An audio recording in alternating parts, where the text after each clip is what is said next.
Rayford Allen was a African American from Chicago who was a veteran of the Vietnam War and was a journalist at an award-winning newspaper. He began journalism late in life, around 1995, I believe, maybe 96. But he actually got really involved once about 1998. I'm not certain what his first articles were. He wrote on homeless issues. He wrote on issues concerning situations regarding social and economic justice in Chicago specifically. During this time frame, I was the managing editor of Streetwise newspaper. At one point, when we were in the newsroom having our weekly meetings, he had suggested that he had an article idea he was interested in, and after the meeting, he spoke to me. It was a very profound subject. I was not aware of this at the time, I had not heard about it before. He had told me that he had gotten information about a man who was originally from a Palestinian who had been kidnapped by the FBI and was being held in secret detention and denied any legal representation initially, and that there was a trial coming up. He was concerned about the idea that the FBI had busted into somebody's house and taken them without arresting them, without giving them due process, without giving them access to an attorney, and was holding them in a form of secret detention. He was aware of and identified it as a secret detention. Now, when he came to me, I had never heard of anything like this. To be honest with you, I didn't quite believe it was true at first. But he said he wanted to work with me on an article, and I agreed. And we began to do the work of the research. And in the course of this, one of the things that happened was I had to contact the Israeli embassy, the Israeli consulate, and try to get their comment. They were not very forthcoming. I spoke with somebody. I told them the topic of the article.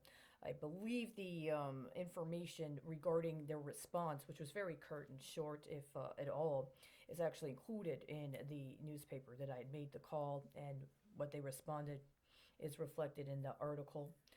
I'd also had to contact, I believe, people involved with the Department of Justice or the FBI locally. It's one of the many times I had to contact the FBI when I was involved with an article. And I also got information from a group called Adamir, which documented human rights abuses in the occupied territories in Israel and Palestine. And amongst that was also the kinds of torture that Palestinians were subjected to while they were detained by the Israelis. There's also, at times, could also include techniques that could be used against other people that were not specifically identified as militants by the Palestinians, and something that I later attempted to get information about when I traveled there myself. But the point of the matter is that this article was Rayford's idea. And he had written other articles, but it says something to me very profound about the character of somebody who had been in the situation he had been in. Rayford had spent a substantial amount of time on the streets. He was homeless. And in Chicago at that time, the homeless situation was very different than it had been previously. This was around the time of the onset of the welfare reform. And in the course of that, what was happening is a change in who was homeless.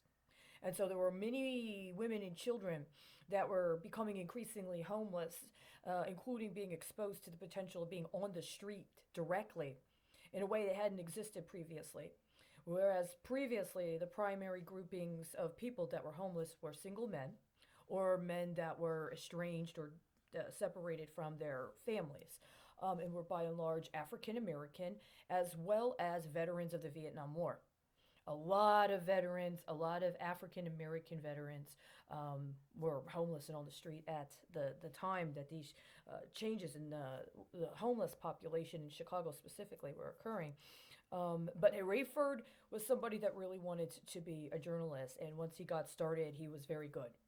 And so it said something to me that he had been through the situation personally, and what attracted him or what he felt passionate about writing about and learning about and seeing it printed. How much of it was him directly? I wrote a majority of the article, don't get me wrong. But he, and the fact that he was the one who promoted the idea, he was the one that did the initial research. He did the kind of research he did on aspects of the article and combined it with me. I did the primary writing. But it was a cooperative effort in that regard. And so I can't think about writing that article, and I can't think about everything about my life that changed as a result of being exposed to that issue and working with him to write that article without acknowledging him. As a matter of fact, I think it's probably one of the most important things I've ever done in my life, both professionally and personally, is being in a situation at that time, struggling with all the things that happen both emotionally, politically, and also in terms of the actual immediacy of the moment, that this is a topic that he wanted to broach, and this is something he wanted to pursue, even though he didn't exactly know how. I can't say I really even knew how, but together we got it done. Now, there was a lot of controversy after that article came out. As a matter of fact, I was the managing editor, and the editor came out and she showed me the article, and she was upset. She's like, "What is this?" And I'm like, "I don't understand." She's like, and she was upset about the headline. Well, the ironic thing is she had done the final look over of the article before it got to print, right? That's the way it was. I did copy editing, prepared it for print. She always looked at the final before it got, put onto the disc and take it to the publisher. But somebody was very upset. Somebody was very, very disturbed about the article and the approach. Now, I was kind of naive. And even though Rayford was much older, he was at least in his late 50s, perhaps even early 60s at that time. Um, even though he was, there was something about it just didn't make sense to us. It didn't make sense. We've spent years covering torture in the local police department. At this is around the time that they were trying to prosecute information regarding Commander John Burge. There was a whole movement in Chicago at that time that was discussing police brutality, and specifically that there was a area precinct in Chicago that was notorious for the fact that it was led by a commander who personally, and if I'm not mistaken, got other people under his command to engage in actual acts of physical and other kinds of torture in order to compel people to relent in confessing to capital crimes. And it was so pervasive and the torture was so extreme that because of a variety of things that happened in terms of the political organizing that was going on, which was a movement mostly led by mothers who were the mothers of people who had been wrongfully incarcerated and put on death row, that at some point the governor had to put a moratorium into effect, and at one point had to actually he exonerated one of the people that came to be very well known in terms of his agitation for his rights, and also what he did while he was being tortured. I mean, it's actually another remarkable story. He's being tortured, and while he's being tortured, I think he took a paperclip, and he used a paperclip to carve into the bench he was sitting on a notation about how he had been tortured. And that was able to be procured and was able to be used as evidence in his trial later on, right? After finally they were able to get that entered and get that acknowledged. But the point I'm making is the paper we were at was doing this. This was one of the major topics that was going on that the paper was actually very involved in. There was a specific reporter who's still a reporter. She's still a very noted reporter. It still works in Chicago. And they were doing these, before I even started. I'm not really sure if Rayford was actively reporting at the time they started that, but he was definitely involved with the publication around the time they started reporting on this movement to try to get these people's cases addressed, these wrongful incarcerations, these wrongful prosecutions, including death sentences. And so it didn't seem, what I said, it was kind of like an innocent thing or a naive thing. Why is talking about somebody that's Palestinian who's been kidnapped by the FBI and is being tortured, why is this so controversial compared to the fact that we're constantly reporting stories about torture, including torture of the area police here in Chicago? Well, this story apparently was actually that controversial. And so, for the relationship of Rayford in this story, to me, it says something on a personal level. He was a Vietnam veteran. He obviously had to deal with the trauma of being subjected to whatever happened not only during the war, but coming back from the war. And that this is where, in his professional consideration of priorities, he was drawn and wanted to follow through on, even though there was, some sort of backlash, says something to me about his character. And that's the kind of kinship and it's the kind of professional respectability that I learned early in my professional career to seek out.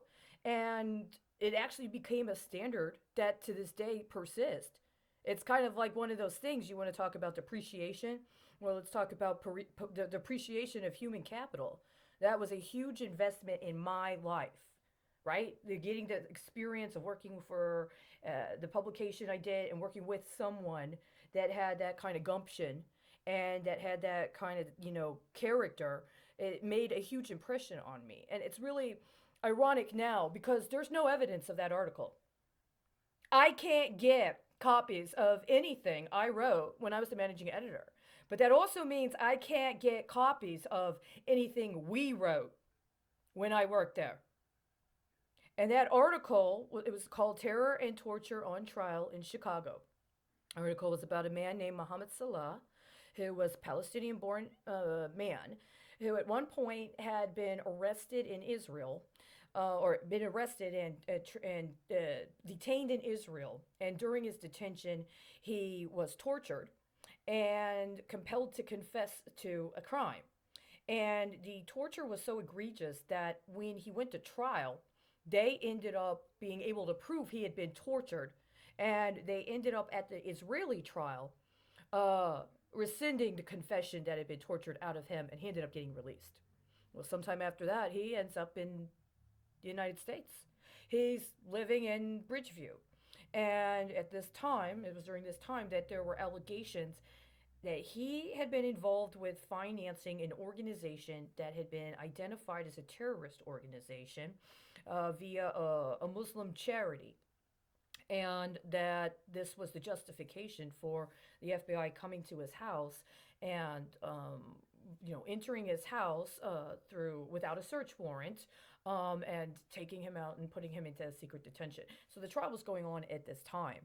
And there were all of these issues around the consideration of the fact, for instance, that they wanted to use the confession that had been tortured out of him in Israel as evidence in his case in the United States. And this was the major point of contestation. Well, he got tortured. They threw it out in Israel. You went into his house. You kidnapped him. You're holding him in a secret detention, and you want to use as evidence a confession that even the Israeli courts threw out because it was tortured out of him, right? These were the substances, and these were the things that Rayford was focused on when he bought the article, the idea of the article to me. We wrote the article, it got published.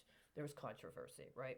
Why? What is this? Well, it's an article about torture by law enforcement, a coerced confession.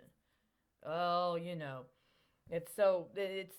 then after that, there started to be some political realignment at the publication. And that political reprioritization ended up impacting me, and it ended up impacting Rayford. It ended up impacting the entire staff. So I bring this up now because it might be that there's actually a family connection between Rayford and I had no reason to suspect this before today. I found something today in I wasn't even meaning to do any genealogical research, and I just happened upon something. I've never tried doing genealogical research. Never. I've once looked in a registry of some. I've looked in some books from Cork, Ireland, but I've never done an American genealogical. I've never done any examination of American genealogical records. And what I found was it was like one of those things. It's like you just recognize it when you see it. So it makes me wonder now if something about the relationship that we had that was, a professional standard that still has an impact on me today may have also been something spiritual. There might have been something more, actually synergistic on a spiritual level, an ancestral level, as if we had ancestors that were looking over us. And that's part of what got us to meet under very, very unorthodox circumstances. And it helped us develop the kind of relationship that we had, which also was not just exclusively about what happened in the newsroom and on that article. But at the same time, it's important because, as I said, I can't get any of the articles I wrote, which means I can't get any of the articles we wrote, right? There were other people I wrote articles with, shared bylines. It was a big deal to me. Sharing a byline was a sign of integrity. You go through this situation, well, who did what research? Who did what part of the writing? Well, you could just put your name and then put a bunch of names at the bottom. Sometimes that happens, right? You get the byline, then you get the contributors. But then, who gets. There was something about sharing a byline to me that seemed like a point of integrity. And it also speaks to another ancestral experience that I believe I might have shared with people that may not have even been specific to the United States, but was specific to the history of political dissidence, including disappearance, and including political lineages that are allowed to be co opted and claimed by other people that didn't respect what it means to be a dissident and also a pioneer.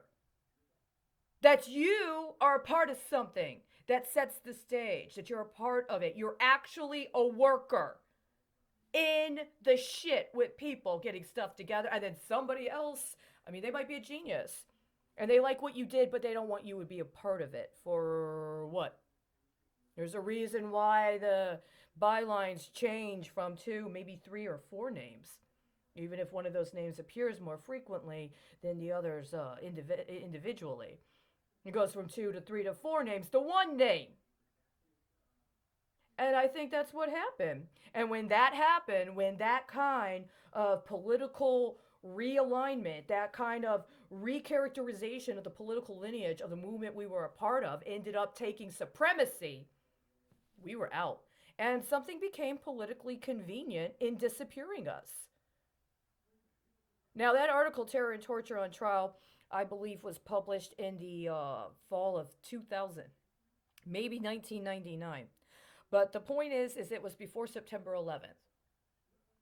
And after September 11th, the story regarding the case surrounding Mohammed Salah changed dramatically. When I was involved, when Rayford and I were investigating that story, nothing about that story spoke directly to or teared in any way to anything associated with Saudi Arabia. And it had nothing to do with anything associated with the state of Virginia. And it was a very specific experience that was going on in the Palestinian community in Chicago, which is a very unique and very significant community, distinct, for instance, from other Palestinian communities that I've encountered since then in the ways I've encountered them. And so when this was happening, it was a very intense time, not only in Chicago transitionally, but also in terms of larger dynamics that were impacted by what was going on in Chicago, right? Gentrification, the plan for transformation, the welfare reform, and how homelessness was changing and who was impacted by it. And so these all were going on. The trial of John Burge in connection with the campaign to end the death penalty. Well, these were very specific political dynamics at work at the time. And the people that were a part of those movements had a specific kind of synergy, not only with that movement, but an understanding of what they were taking on as part of the lineage they were coming in Chicago specifically, right? This was around the time that they still had the community development councils, right? Which impacted the plan for transformation, which impacted the major stories that were being published in that paper having to do with real estate and homelessness. Well, somebody reconceptualized what they thought the political priorities were, especially of the leftist community in Chicago, and they disappeared. They disappeared. Entire elements of it. They rewrote the history.